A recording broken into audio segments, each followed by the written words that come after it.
بینندگان گرامی، برنامه اطلاعاتی امروز است. با سرخط خبرها آشنا گردید.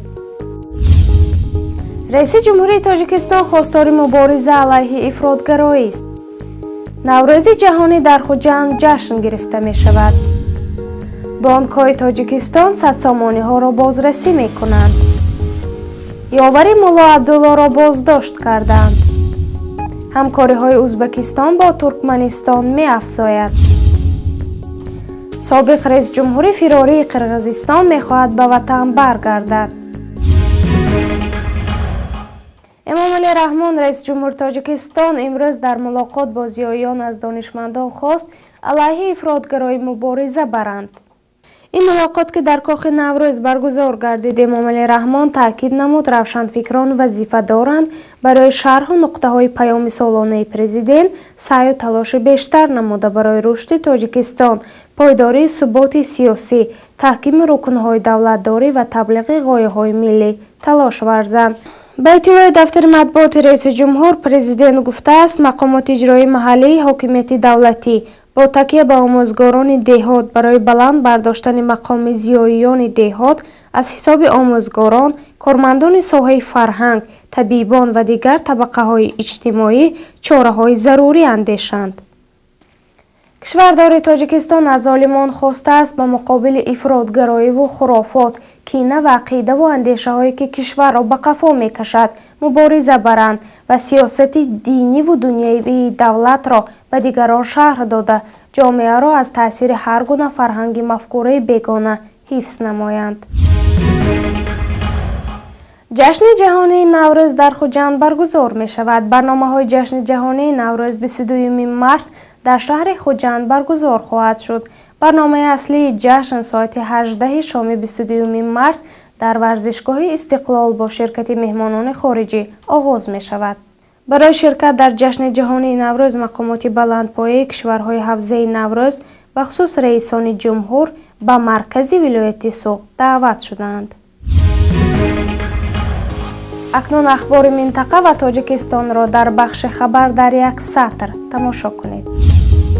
کمیته اید به کارهای دین، تنظیم عنعنه و جشن و مراسم‌های ملی نزد حکومت جمهوری تاجیکستان برای آماده نمودن لباس یگانه برای زائران تاجیک در موسم حج 2015 میان کارخانه و مؤسسه‌های دخلدار وطنی مناقصه اعلان نموده است.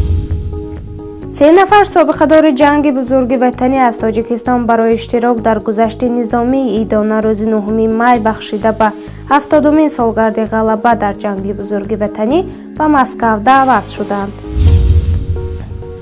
در شهر بروکسل در بینای پارلمان اروپایی نوروز را جشن گرفتند. چاره‌بینی را نمایندگی‌های دیپلماتی افغانستان، قرغیزستان، آذربایجان، پاکستان، تاجیکستان، ترکیه و هندوستان گذرانیدند. بنابر اطلاع دفتر مطبوعات بانک ملی تاجیکستان، مجموع تولیدات ناخالص کشور در 2 ماه سال 2015 4.8 میلیارد سامانی شده که 5.2% را تشکیل می دهد. برنامه را ادامه می دهیم. مسئولین بانک‌های تاجیکستان میگویند اخیراً در کشور پول‌های تقلبی 100 سامانی در کشور پیدا شده و شماره‌شان را به افزایش است. در این باره یکی از مسئولان بانک ملی میگوید کل کارمندان شعبه‌ها و بخش‌های بنگاه‌های مالی و بانکی در اساس قانون‌های جاری کشور موظفند هنگام انجام دادن عملیات با پول نقد اصلیت و کیفیتی نه تنها 100 سامانی‌ها بلکه همه پول‌ها را بازبینی می‌کنند. برای آشکار کردن پول‌های تقلبی و پاره شده، بانک‌های کشور دستگاه‌های ویژه خریده و بخش‌های خود را مجهز کردند. سبب این را بیشتر کارشناسان در بالاروی اسعار خارجه می‌بینند. وضع بحران مالیوی تاجیکستان سبب گشته است که این گونه قانون ویرانکنی‌ها سر زند و همه این قانون ویرانکنی‌ها باز وابستگی دارد به روسیه. این با پایین آمدن قربی روبل روسیه است، چون ما دلار یا که ارز خارجی را بیشتر به تاجیکستان وارد میکنند مهاجرای مهنتی ما. مثلا سال گذشته در همین با تاجیکستان ما بیش از 4 میلیارد دلار وارد شده بود. 4 نمیدونم حدودی 4.5 یا که کمتر یا بیشتر. ولی این سال به سبب بالا رفتن قرب دلار در روسیه همه مقدار کاهش یافته است و تعداد مهاجرای ما هم کاهش یافتند. در واقع از میانه‌های سال 2014 به این سو در معاملات پولی کشور کاربرد پول‌های تقلبی دیده شده و بانک‌ها و نیروهای انتظامی با آن پدیده مبارزه می‌برند.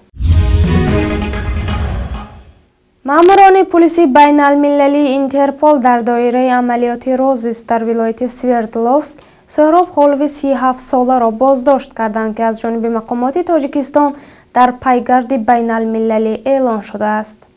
بنابر اطلاع سرایاستی امور داخلی ولایت سوردلوفسک، خولوف از جانب مقامات تاجیکستان در تشکیل هجوم‌های مسلحانه در قلمرو جمهوری متهم می‌شود. خولوف که در خانه خود در حضور عائله‌اش بازداشت شده است. سرایاست امور داخلی ولایت مذکور راه‌های استرداد خولوف را معین می‌نماید. نسبت شهروند سهراب خولوف درخواست از طرف اینترپول شده بود. سال 1996 تا سال 2005 در گروه جنایی زیرتابی عبدالله رحیموف با لقب مولو عبدullo شامل بوده است. او همچون شخص اساسی رهبر گروه در غارت مسلحانه مردم اشتراک داشته است.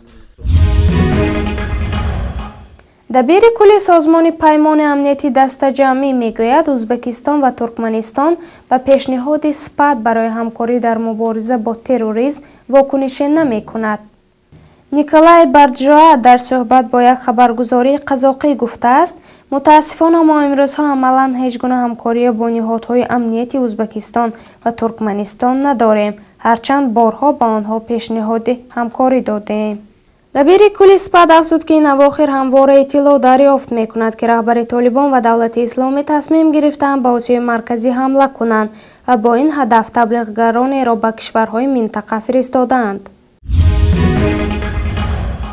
اسکر اکایف، رئیس جمهور سابق فراری قرقیزستان که 10 سال می شود در خارج کشور زندگی می کند، گفته است که می خواهد آخرین نفس خود را در وطنش بیرون کند. او این سخن را در صحبت با بخش قرقیزی خبرگزاری سپوتنیک گفته است. اسکر اکایف ابراز داشته است که 10 سال است بیرون از قرقیزستان زندگی می کند ولی دلش می خواهد دوباره به وطن برگردد. اسکر اکایف 71 ساله از سال 1990 تا 2005 زمام قدرت را در دست داشت. او ماه مارس سال 2005 در پی انقلاب لاله‌ای کشورش ترک کرد. او و خانواده‌اش حالا در مسکو مشغول کار و زندگی اند. در همین جا برنامه ما به پایان رسید. خدایا رو نگهدارتان باد.